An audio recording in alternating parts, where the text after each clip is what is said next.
ඉතාලියේ රීසෝ හදන ක්‍රම ගොඩක් තියෙනවා.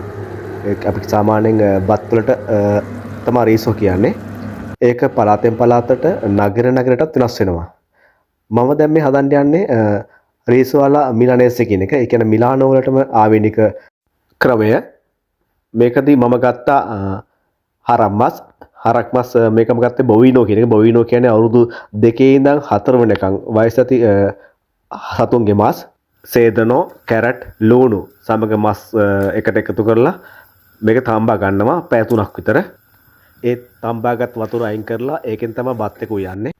ගොඩක් තැන්වල මේ විදිහට මස් වතුර නෙමෙයි බත් එක උයාගන්නේ.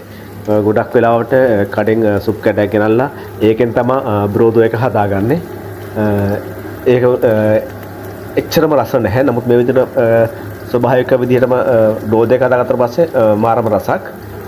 මස් වතුර ටික වෙනම වාජනයකට දා ගන්නවා. ඊට පස්සේ අපි ලුණු ගෙඩියක් කරන් පොඩියට කපා ගන්නවා. ඒක තාච්චියට දාලා පොඩ්ඩක් තෙලේ බදලා අරිනවා රම්මන් පාට වෙනකන්.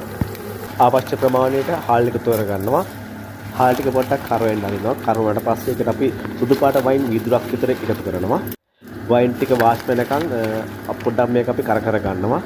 අපි ලංකාව වගේ එකපාර වතුර එකතු කරන්නේ නැහැ. සැරේ සැරේ තමයි වතුර ටික එකතු කරලා මේ බත් එක අපි උයාගන්නේ. බත් එක ඉදිගෙන ඉද්දි මේකට අපි සැෆ්‍රන් එකතු කරනවා. සැෆ්‍රන් මම මේ කුඩු ටිකක් අරගෙන ඒක සුප් වතුර අරගෙන ටිකක් දිය කරගත්තා. දිය කරගත්ත සැෆ්‍රන් ටික මම බත් එකට දැන් එකතු කරනවා. බලන්නකො කහ පාට කොහොමද කියලා.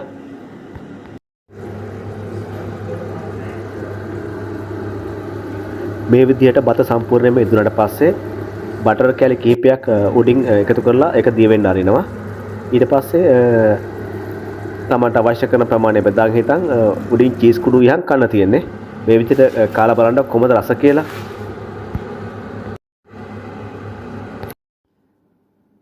Signore, buon appetito.